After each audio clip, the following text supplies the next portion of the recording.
Assalamualaikum warahmatullahi wabarakatuh. Perkenalkan, saya Ana Septiana ingin mempresentasikan tentang perbaikan nilai saya di mata kuliah Ekonomi Syariah.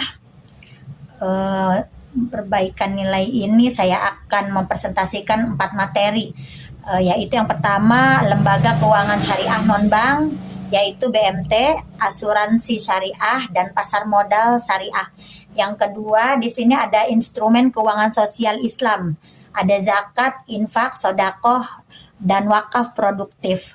Dan yang ketiga, di sini ada akad-akad muamalah kontemporer yang terdiri dari mudharabah, musyarakah, murabahah, ijarah, dan wakalah. Dan keempat, di sini ada maqasid syariah dan ekonomi berkelanjutan. Di sini saya akan mulainya dengan materi pertama, yaitu lembaga keuangan syariah non-bank, BMT, asuransi syariah, dan pasar modal syariah. Di sini ada pengertian lembaga keuangan syariah non-bank. Nah, definisinya di sini lembaga keuangan yang beroperasi berdasarkan prinsip syariah tanpa izin perbankan, berperan menyediakan layanan keuangan berbasis nilai Islam di luar sistem perbankan konvensional. Nah, tujuannya di sini mewujudkan kesejahteraan masyarakat, menghindari riba, goror dan maisir, serta memastikan distribusi dana yang adil, produktif, dan merata. Dan prinsipnya di sini adalah itu operasional berlandaskan Al-Quran dan hadis, mengutamakan keadilan, transparansi, dan kemaslahatan umat dalam setiap transaksi keuangan. Dan di sini juga ada Baitul Mal wat Tamwil atau BMT. Yaitu definisi BMT di sini lembaga keuangan mikro syariah yang memiliki peran ganda, yang mengelola dana sosial seperti zakat, infak, sodakoh, sedekah dan sekaligus mengembangkan usaha produktif berbasis bagi hasil tanpa riba. Dan yang keduanya produk penghimpunan dana, tabungan syariah atau simpanan anggaran dengan akad wadiah atau titipan, atau mudharabah, yaitu bagi hasil aman dan sesuai prinsip syariah Islam. Dan yang ketiga di sini adalah itu produk pembiayaan, murabahah atau jual beli dengan margin keuntungan yang disepakati. Mudharabah yaitu bagi hasil antara pemilik modal dan pengelola usaha. Musyarakah, kemitraan dengan kontribusi modal bersama. Dan di sini ada fungsi dan peran BMT. Di sini ada fungsi dan peran BMT, yaitu menghimpun dana masyarakat, pembiayaan usaha mikro dan UMKM, pengelola dana sosial Islam atau JIFWAF, pemberdayaan ekonomi umat, akses mudah bagi komunikasi kecil, dan sistem bagi hasil dan bebas bunga. Dan di sini ada juga nih asuransi syariah. Definisinya di sini yaitu sistem perlindungan dan tolong-menolong bersama melalui dana investasi dan tabaru yang dikelola sesuai prinsip syariah Islam, bebas dari riba, goror, dan maisir. Konsep utamanya itu ta'awun. Ta'awun di sini yaitu tolong-menolong antar peserta. Dan juga ada tabaru. Tabaru di sini yaitu dana hibah atau donasi untuk resiko bersama. Dan ada juga mudharabah atau wakalah, atau juga yaitu akad pengelolaan dana oleh perusahaan. Dan ada dana milik peserta bukan perusahaan. Perbandingannya di sini syariah yaitu dana milik peserta, bagi hasil, bebas riba, prinsip ta'awun, prinsip ta'awun konvensional, yaitu dana milik perusahaan, bunga tetap, mengandung goror, prinsip transfer resiko. Nah, di sini juga ada pasar modal syariah. Pasar modal syariah yaitu definisinya pasar untuk memperdagangkan instrumen investasi yang sesuai syariah, saham syariah, sukuk atau obligasi Islam, reksadana syariah, ETV syariah, bebas riba, goror, dan maisir. Kesimpulannya di sini lembaga keuangan syariah non-bank yaitu BMT mendukung usaha mikro dan UMKM, mengelola dana sosial Islam atau JISWAF, memberdayakan ekonomi masyarakat kecil. Ya, asuransi syariah di sini menekankan prinsip tolong menolong atau ta'awun, terus berbasis dana tabaruk dan bagi hasil, lalu bebas dari riba, goror, dan maisir. Pasar modal syariah. Pasar modal syariah di sini menawarkan alternatif investasi halal. Instrumennya yaitu saham, sukuk, reksadana, dan sesuai prinsip dan nilai syariah Islam. Nah, dan di sini materi yang kedua saya akan mempresentasikan materi tentang instrumen keuangan sosial Islam. Zakat, infak, sedekah, dan wakaf produktif. Saya akan menjelaskannya di sini yang awal yaitu pertama instrumen keuangan sosial Islam. Definisinya di sini yaitu mekanisme redistribusi kekayaan berdasarkan hukum Islam untuk meningkatkan kesejahteraan dan mengurangi kemiskinan melalui pengelolaan dana sosial secara produktif. Nah, jenis utamanya di sini zakat yaitu kewajiban harta, infak yaitu pengeluaran sukarela, sedekah yaitu pemberian materi atau non materi, wakaf yaitu aset abadi untuk manfaat berkelanjutan. Tujuannya di sini mengentaskan kemiskinan, mengurangi kesenjangan pendapatan, mendistribusikan kekayaan secara adil, dan mendorong pemberdayaan ekonomi umat. Nah, adapun penjelasan zakat di sini yaitu definisinya, zakat adalah kewajiban mengeluarkan sebagian harta yang telah mencapai nisab dan haul, diberikan kepada golongan yang berhak atau mustahik sesuai syariat Islam. Yang kedua ada jenis-jenis zakat. Jenis-jenis zakat di sini yaitu zakat fitrah, dikeluarkan setiap akhir Ramadan untuk menyucikan jiwa. Yang ada juga zakat mal, yaitu dikeluarkan atas harta, emas, perak, perdagangan, pertanian, ternak yang telah mencapai nisab. Dan yang ketiga di sini ada manfaat zakat.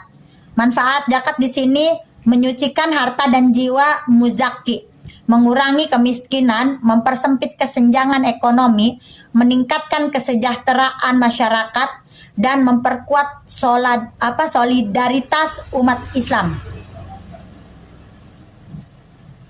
Nah, di sini juga ada penjelasan mengenai infak. Infak adalah pengeluaran sukarela yang dilakukan seseorang untuk memenuhi perintah Allah Subhanahu wa taala tanpa terikat oleh nisab tertentu. Infak dapat dilakukan kapan saja dan dalam jumlah berapapun sesuai kemampuan. Donasi pembangunan atau donasi pembangunan atau renovasi masjid. Ada juga bantuan biaya pendidikan bagi anak kurang mampu. Ada juga bantuan korban bencana alam, banjir, gempa, dan lain-lain. Infak untuk kegiatan sosial dan dakwah Islam. Dan juga berbeda dengan zakat yang bersifat wajib, infak bersifat sunnah dan sangat dianjurkan sebagai bentuk kepedulian sosial serta ketaatan kepada Allah Subhanahu wa taala. Dan ada juga di sini penjelasan tentang sedekah. Sedekah adalah pemberian sukarela kepada orang lain, baik dalam bentuk materi maupun non materi, semata-mata karena Allah Subhanahu wa taala. Definisi di sini tentang sedekah yaitu memberikan sesuatu kepada orang lain tanpa paksaan dan tanpa syarat tertentu, mencakup harta maupun tindakan kebaikan. Di sini juga ada bentuk sedekah materi. yaitu donasi makanan, pakaian, uang atau barang kepada yang membutuhkan. Dan di sini juga bentuk sedekah non materi seperti senyuman kepada sesama, membantu orang yang kesulitan, mengajarkan ilmu pengetahuan, dan mendoakan orang lain. Nah, keutamaan di sini untuk sedekah yaitu sedekah tidak mengurangi harta, justru membuka keberkahan dan pahala yang terus mengalir bagi pemberinya. Nah, di sini juga ada wakaf produktif.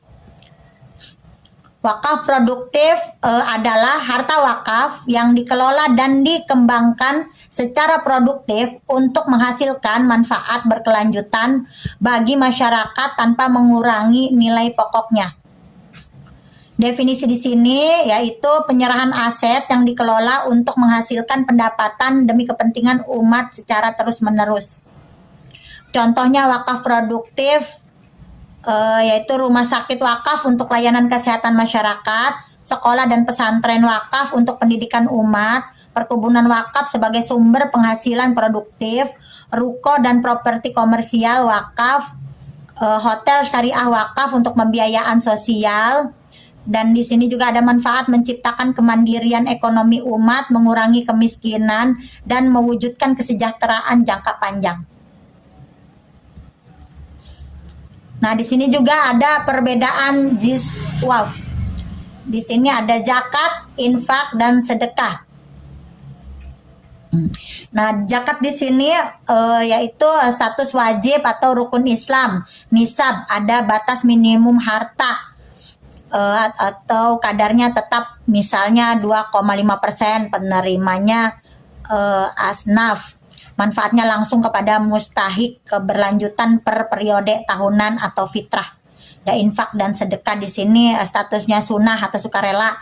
Nisab, tidak ada kadar bebas sesuai kemampuan penerima. Siapa saja yang membutuhkan manfaatnya langsung dikonsumsi. Keberlanjutan tidak berkelanjutan atau habis pakai. Wakaf di sini juga statusnya sunnah, sangat dianjurkan. Nisab yaitu tidak ada kadar atau bebas aset apapun penerima, yaitu masyarakat luas. Manfaatnya dikelola dan dikembangkan keberlanjutan dan permanen dan berkelanjutan atau wakaf produktif. Di sini ada manfaat keuangan sosial Islam.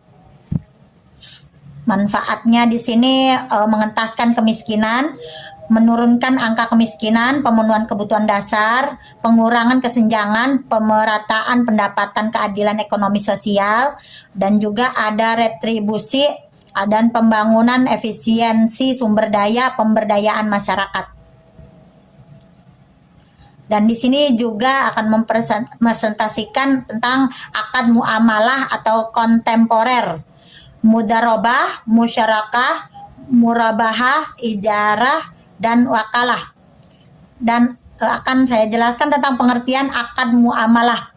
Definisinya di sini yaitu akad adalah perjanjian antara dua pihak atau lebih yang menimbulkan hak dan kewajiban berdasarkan prinsip syariah Islam berlandaskan Al-Quran dan Sunnah. Prinsip utamanya di sini kesepakatan atau ridho, atau juga kerelaan semua pihak. Dan ada di sini juga amanah atau kepercayaan dan tanggung jawab. Di sini ada juga keadilan atau adil atau keseimbangan hak dan kewajiban. Dan ada juga transparansi, keterbukaan informasi penuh. Syarat sahnya di sini yaitu bebas dari riba, dari gharar dan maisir. Objek akad harus halal dan jelas. Ijab dan qabul diucapkan secara sah, dilakukan oleh pihak yang cakap hukum. Nah, ada penjelasan di sini dari mudarobah. Pengertian mudarobah di sini yaitu akad kemitraan antara pemilik modal, sahibul mal dan pengelola usaha atau mudarib, di mana keuntungan dibagi sesuai nisbah yang disepakati bersama. Yang kedua di sini ada bagi hasil sesuai nisbah. Keuntungan usaha dibagi antara pemilik modal dan pengelola sesuai rasio nisbah yang telah disepakati di awal akad. Misalnya 60 dan 40 atau 70 bagi 30. Ketentuan kerugiannya di sini yang ketiganya yaitu kerugian usaha ditanggung sepenuhnya oleh pemilik modal, kecuali kerugian akibat kelalaian atau pelanggaran oleh pengelolaan usaha atau mudarib. Dan saya akan melanjutkan lagi presentasi yang tadi yang di musyarakah. Pengertian musyarakah tadi di sini yaitu akad kerjasama antara dua pihak atau lebih, di mana semua pihak berkontribusi modal untuk menjalankan usaha bersama secara syariah. Dan kedua di sini ada bagi hasil dan kerugian. Keuntungan dibagi sesuai nisbah yang disepakati bersama. Sedangkan kerugian ditanggung proporsional sesuai porsi atau modal masing-masing pihak. Yang ketiga di sini ada penerapan dalam ekonomi syariah. Digunakan dalam pembiayaan usaha bersama, proyek investasi, dan kemitraan bisnis yang menghindari riba dengan prinsip keadilan dan transparansi. Di sini ada juga murabahah. Murabahah di sini yaitu adalah akad jual beli di mana penjual menyebutkan harga pokok barang dan keuntungan atau margin secara transparansi kepada pembeli. Prinsip di sini yaitu kejujuran harga pokok plus margin yang disepakati. Dan contohnya di sini bank membeli rumah seharga 200 juta, kemudian menjual kepada nasabah seharga 220 juta. Secara cicilan atau margin 20 juta diketahui dan disetujui kedua pihak ya. Yang pembayaran di sini dapat dilakukan tunai atau angsuran atau cicilan. Landasannya di sini halal karena berbasis jual beli nyata, bukan riba. Penerapan di sini KPR syariah, pembiayaan kendaraan, pembelian aset produktif. Dan ada di sini juga ijarah. Ijarah di sini adalah akad sewa menyewa antara pemilik objek sewa atau muajir dan penyewa mustajir untuk mendapatkan manfaat atau suatu barang atau jasa dengan imbalan tertentu tanpa memindahkan kepemilikan. Di sini seperti misalnya sewa rumah, yaitu pemilik menyewakan properti kepada penyewa dengan harga dan jangka waktu yang disepakati. Dan seperti leasing kendaraan, misalnya lembaga keuangan syariah menyewakan kendaraan kepada nasabah dengan cicilan sewa bulanan, atau Islamic leasing atau ijarah muntahiyah bitamilik, atau yaitu akad sewa yang diakhiri dengan opsi pemindahan kepemilikan kepada penyewa di akhir masa sewa. Di sini prinsip utamanya yaitu manfaat objek sewa harus jelas, halal, dan dapat diserah terimakan. Tidak ada unsur riba dalam penerapan harga sewa. Ada di sini juga ada wakalah. Wakalah adalah akad pelimpahan wewenang dari satu pihak atau muwakil kepada pihak lain atau wakil untuk melakukan suatu tindakan atau urusan tertentu atas namanya sesuai dengan prinsip syariah. Definisinya di sini pendelegasian kuasa atau wewenang secara syah berdasarkan kesepakatan kedua belah pihak. Yang prinsipnya di sini kepercayaan atau amanah, kejelasan tugas dan batas kewenangan yang disepakati. Contohnya penerapan wakalah di sini yaitu pembayaran haji. Jamaah haji mewakilkan pembayaran dan pengurusan administrasi kepada bank syariah. Atau transfer dana di sini contohnya nasabah mewakilkan bank untuk mentransfer dana ke pihak ketiga. Ada juga keagenan bank atau seperti bank bertindak sebagai wakil nasabah dalam transaksi investasi atau pembiayaan. Ada juga asuransi syariah, peserta mewakilkan pengelolaan dana kepada perusahaan asuransi. Nah, di sini ada perbandingan akad muamalah, yaitu mudharabah dan musyarakah. Di sini mudharabah yaitu kemitraan antara pemilik modal, sahibul ma'al, dan pengelola usaha atau madhorib bagi hasil sesuai nisbah yang disepakati. Kerugian ditanggung pemilik modal. Musyarakah yaitu semua pihak berkontribusi modal, keuntungan dan kerugian dibagi sesuai porsi modal dan kesepakatan bersama. Ada juga murabahah dan ijorah. Murabahah itu yaitu akad jual beli dengan harga pokok dan margin keuntungan yang disepakati secara transparan. Contohnya pembelian rumah atau kendaraan secara cicilan melalui bank syariah. Ijarah yaitu akad sewa menyewa manfaat suatu aset, contoh sewa rumah, leasing, kendaraan dan pembiayaan berbasis sewa syariah. Ada juga wakalah. Wakalah di sini akad pendelegasian wewenang dari satu pihak kepada pihak lain untuk melaksanakan suatu tindakan hukum tertentu. Contohnya di sini pembayaran haji, transfer dana dan keagenan bank syariah. Prinsip utamanya yaitu amanah, transparansi dan keadilan dalam setiap akad muamalah kontemporer. Nah, di sini yang terakhir presentasi saya adalah maqasid syariah dan ekonomi berkelanjutan. Nah, memahami tujuan hukum Islam dalam mewujudkan kesejahteraan dan keadilan ekonomi yang berkelanjutan. Ada juga di sini yaitu pengertian maqasid syariah. Maqasid syariah yaitu tujuan hukum Islam untuk mewujudkan kemaslahatan manusia di dunia dan di akhirat, dari Al-Ghazali dan Asy-Syatibi. Atau hifz ad-din itu menjaga agama, hifz an-nafs menjaga jiwa.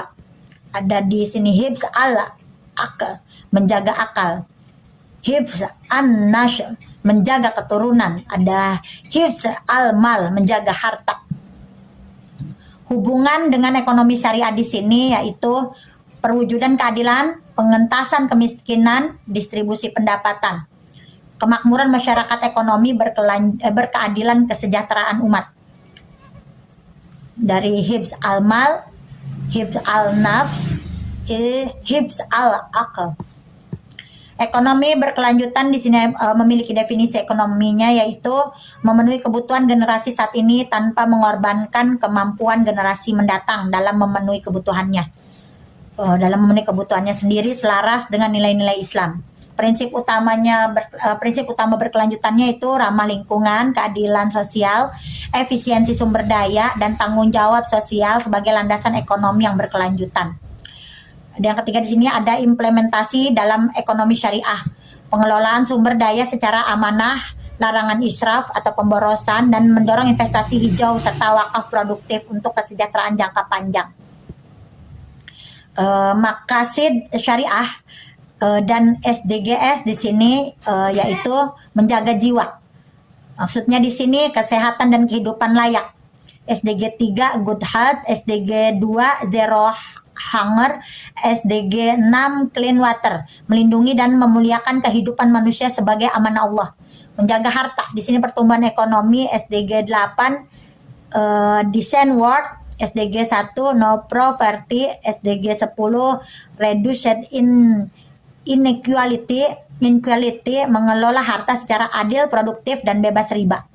Dan ada juga menjaga akal dan keturunan. Maksudnya di sini pendidikan dan kesejahteraan sosial. SDG 4 quality education, SDG 5-nya gender equality, SDG 16-nya peace and justice, mewujudkan generasi cerdas, adil dan sejahtera. Kesimpulannya di sini yaitu lembaga keuangan syariah non-bank memajukan ekonomi umat melalui BMT, asuransi syariah dan pasar modal syariah yang halal dan berkeadilan. Di sini instrumen keadilan sosial, zakat, infak, sedekah dan wakaf produktif mewujudkan pemerataan kesejahteraan dan pengentasan kemiskinan. Akad dan maqasid syariah, akad kontemporer menjamin transaksi bebas riba. Maqasid syariah mendasari keadilan dan berkelanjutan ekonomi. Demikian presentasi yang saya hadirkan ini untuk memperbaiki nilai mata kuliah saya di mata kuliah ekonomi syariah. Terima kasih. Assalamualaikum warahmatullahi wabarakatuh.